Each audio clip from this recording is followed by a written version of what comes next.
E aí pessoal, professor Gessé Novaes aqui. Hoje eu vou trabalhar as reações de diferenciação, certo?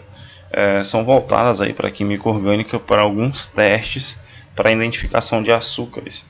Então, existe essas reações, né, que são usadas para diferenciar principalmente aldeídos, né, e cetonas, né, a função aldeído e a função cetona. Você consegue identificar a presença dessa substância em alguns sistemas reacionais, utilizando essas reações químicas, tá? Logo, né, elas podem servir. Se eu identifico aldeído e cetona, eu posso usá-las para identificar aldoses e cetoses, né? Aldoses são açúcares com função álcool e aldeído, e as cetoses, né, que são açúcares com função álcool também, mas só que eu tenho aí para complementar a cetona. Tá? A diferença de uma aldose para a cetose é isso, né? A presença do grupo aldeído e também de uma cetona dentro da sua estrutura.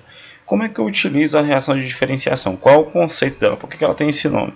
Justamente para diferenciar esses dois componentes, né? Essas duas classes de açúcares. Então, qual é o conceito? Está baseado na capacidade dos aldeídos de sofrerem oxidação. Eles vão sofrer a oxidação, perda de elétrons durante o processo, transformando-se em ácidos carboxílicos, né? Quando um aldeído ele sofre oxidação, a gente sempre tem a formação de um ácido carboxílico e a não oxidação de cetona. Então, um é reativo e o outro não, tá? Então, quando você vê aí a reação acontecendo, ela vai te dar algumas respostas que a gente vai ver agora. Eu tenho a identificação de um aldeído. Quando não tenho nenhum tipo de resposta, a reação não acontece, é porque no caso eu tenho uma cetose, eu tenho cetona no meio. E para isso eu utilizo alguns reagentes específicos, tá? Que eu chamo de meio reacionais, que eu chamo também de reativos, né? Que normalmente leva o nome do cientista que criou ou descobriu. Eu tenho aqui o reativo de Tollens, né, que é o primeiro, que é basicamente uma solução de nitrato de prata amoniacal, que é a mistura de nitrato de prata com hidróxido de amônio, certo? Então, nesse teste, a oxidação do aldeído reduz o íon prata, Ag+, em solução em prata metálica, né? Como ele forma prata metálica lá no produto, o resultado final dessa reação, quando ela reage com o aldeído, é a formação de prata metálica, tá? Eu tenho a formação de um espelho de prata, né? Se você tiver essa reação acontecendo dentro de um recipiente de vidro, por exemplo, você consegue ver a formação de um espelho, aquele aspecto cromado nas paredes do recipiente. Eu trago aqui para vocês o processo reacional, né? A sequência de reação para a precipitação da prata. Essa primeira reação que eu tenho aqui é a formação do meu reativo, né? Eu tenho aqui o nitrato de prata, a amônia e a água vão formar lá, né, o hidróxido de amônio, tá bom? E eu vou ter esse complexo aqui, né? Essa molécula, esse sistema, que é justamente o reativo de Tollens.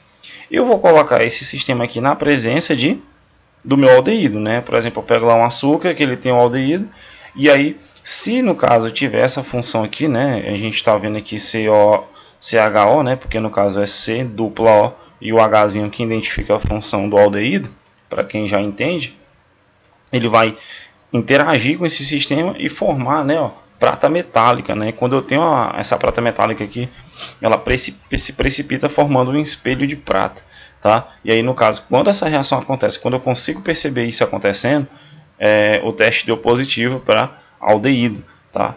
Por outro lado, né, as cetonas não reagem na presença do reativo de Tollens, né? Se eu colocar o reativo de Tollens em qualquer concentração na presença de uma acetona, não vai acontecer nada, não vai formar espelho nem nada, tá bom? E aí eu utilizo essas substâncias, né, esses meios reacionais para poder encontrar e diferenciar esses dois tipos de reações, né, esses dois tipos de substâncias, desculpa. O outro reativo, né, o reativo ou licor de Fehling, tá? É uma solução aquosa de sulfato cúprico, né, tartarato duplo de sódio e potássio e hidróxido de sódio, né? Você vê que já tem uma porrada de reagentes, tá bom? Para tu poder formar esse sistema. A oxidação do aldeído provoca a redução dos íons pratas, né? 2+ em prata não, desculpa, dos íons cobres, né? 2+ em cobre mais, tá? Tá vendo que tá acontecendo uma redução, né? Esse número tá ficando, saiu de 2+ para prata 1+, então ó, ocorreu uma redução, formando um precipitado vermelho tijolo, justamente porque o cobre mais, né? Ele tem uma coloração avermelhada, tá? Aqui na presença do óxido de cobre, né?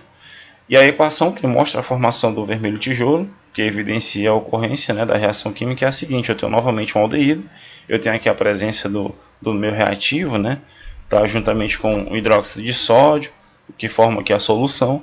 Ele vai reagir com o aldeído, ó, e vai formar esse óxido aqui, né, óxido de cobre, né? E ele tem essa setinha aqui indicando que forma um precipitado, vermelho tijolo. Quando eu vejo a coloração é bem expressiva, a reação, né? Ela fica bem vermelho mesmo. E aí eu identifico que tem um aldeído. As cetonas, como eu já falei, não reagem com o reativo de Fehling, né? Sendo evidenciado pelo não aparecimento do precipitado vermelho tijolo. Se apareceu o precipitado, né, na hora que tu fizer a reação, identificou o aldeído, lá tem. Se não aconteceu nada, é porque no caso tem uma cetona, né, tem grupo cetona no meio, tá bom? Então essas são as reações de diferenciação, esses são os dois principais reativos ou licor de Fehling e também o reativo de Tollens, tá bom? A gente fica por aqui, tá aí o processo reacional para quem quiser se aprofundar nos estudos. Qualquer dúvida, entre em contato comigo e até a próxima.